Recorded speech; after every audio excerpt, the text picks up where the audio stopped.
और राजस्थान पुलिस सेवा के एक अधिकारी और एक महिला कांस्टेबल के खिलाफ नैतिक कदाचार की शिकायत मिली है, जिसकी जांच के बाद निलंबन की कार्रवाई की गई। बताते चले कि राजस्थान पुलिस सेवा के एक अधिकारी और एक महिला कांस्टेबल को बुधवार को कथित नैतिक कदाचार मामले में निलंबित कर दिया गया। ये जानकारी एक अधिकारी ने ही दी है और अधिकारी ने बताया कि राजस्थान पुलिस के अचल अधिकारी और महिला कांस्टेबल का स्विमिंग पूल में नहाते हुए बच्चे के सामने अश्लील हरकतें करने का मामला सामने आया, जिसका एक वीडियो अब तेजी के साथ वायरल भी हो रहा है। वीडियो फुटेज में पाया गया है कि अजमेर जिले के बोआवर में तैनात अचल अधिकारी हीरालाल सैनी एक महिला कांस्टेबल के साथ स्विमिंग पूल में नहा रहे थे और अश्लील हरकतें कर रहे थे।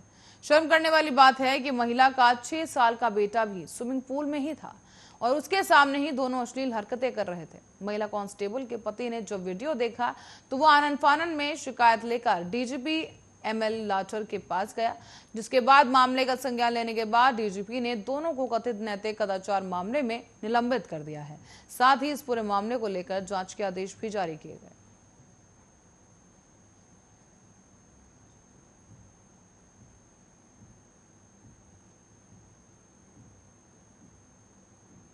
भारत में गुरुवार को एक बार फिर से अपनी सुरक्षा और क्षमता का प्रदर्शन वायुसेना ने कर दिया है।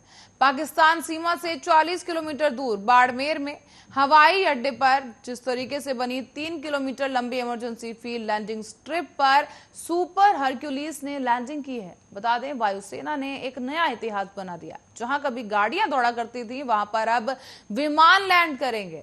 बता दें कि सुपर हरक्यूलिस में रक्षा मंत्री राजनाथ सिंह और सड़क परिवहन मंत्री नितिन गडकरी सवार थे। इसके बाद फाइटर जेट्स सुखोई 30 और जैगुआर ने भी इस इमरजेंसी स्ट्रिप पर टच एंड गो लैंडिंग की ताकत दिखाई और इसके बाद इस मौके पर chief of defence staff Bipin Rawat और air chief marshal RKS Bhadauria को भी मौजूद देखा गया। और इसी के साथ ही आपको बता दें कि राजनाथ सिंह ने इस एयर स्ट्रिप को सुरक्षा के लिहाज से काफी अहम बताया।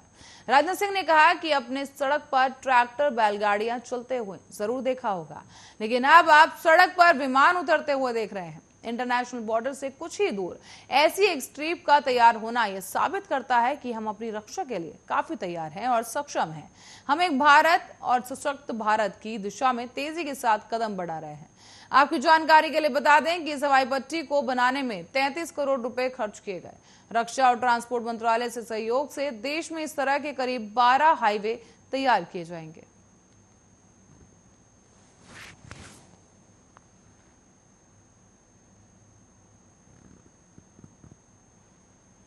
और राजस्थान में एक तरफ लाखों बेरोजगारों को भत्ता नहीं मिल पा रहा, तो वहीं दूसरी ओर करीब 83 ऐसे कर्मचारी पकड़े गए जो कि सरकारी नौकरी लगने के बाद भी बेरोजगारी भत्ता अप्रूव करा चुके थे और इनमें से 2 तो भत्ता उठा भी चुके थे। बताते चलें कि राजस्थान कौशल और आजीविका विकास निगम ने state insurance and provident fund से डेटा लेकर जांच की तो चौंका देने वाले खुलासे सामने आए।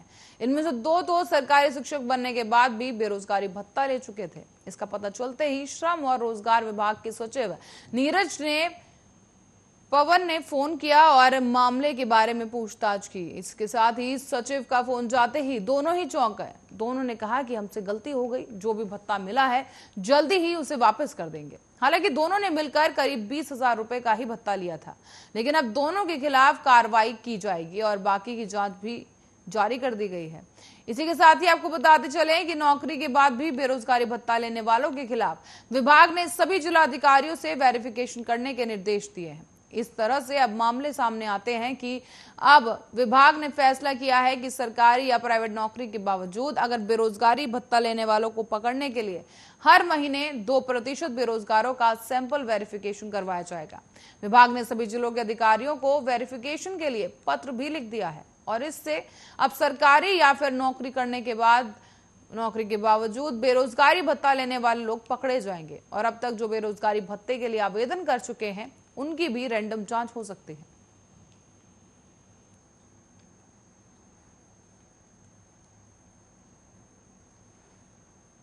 और डूंगरपुर जिले में एक प्रेमी युगल ने पहले जहर खाया और फिर कुएं में छलांग लगा दी। दोनों के शव को गांव के ही एक कुएं से बरामद किया गया, जहां शव लड़की की चुनरी से आपस में बंधे हुए थे। कुएं के पास ही स्कूल बैग, मोबाइल फोन के साथ ही एक सुसाइड नोट भी मिला। उसमें लिखा था कि हम दोनों को एक ही शमशान पर जलाना। पुलिस ने शवों को मॉर्चरी में रखवाया और आज पोस्टमार्टम करवाया गया। इसी बीच आपको बता दें, बिछीवाड़ा थाना पुलिस के आधार पर मंगलवार को देर शाम खेतों में चरवाहों ने कुएं में 2 शव पड़े देखे। पुलिस को सूचना दी गई। जिलाधिकारी और थानाधिकारी रणजीत सिंह मय जब्ता मौके पर पहुंचे और इसके बाद दोनों को बाहर से निकाला गया और इसी के बाद मृतक लड़का और लड़की की पहचान की गई। साथ ही आपको बता दें, दोनों के परिजनों को मामले की सूचना दी गई। दोनों एक ही कक्षा में पढ़ते थे और एक दूसरे से प्यार करते थे और ऐसे में परिवारों की रजामंदी नहीं होने की वजह से दोनों ने पहले जहर खाया और उसके बाद लड़की की चुनरी से एक दूसरे को बांधकर कुएं में छलांग लगा दी। बताते चलें कि थानाधिकारी रणजीत सिंह ने बताया है कि कुएं के बाहर लड़का और लड़की का स्कूल बैग और मोबाइल फोन बरामद किया गया, जहां पर एक किताब में दोनों का लिखा गया एक सुसाइड नोट भी पुलिस को मिला है। फिलहाल पुलिस इस पूरे मामले की जांच कर रही है।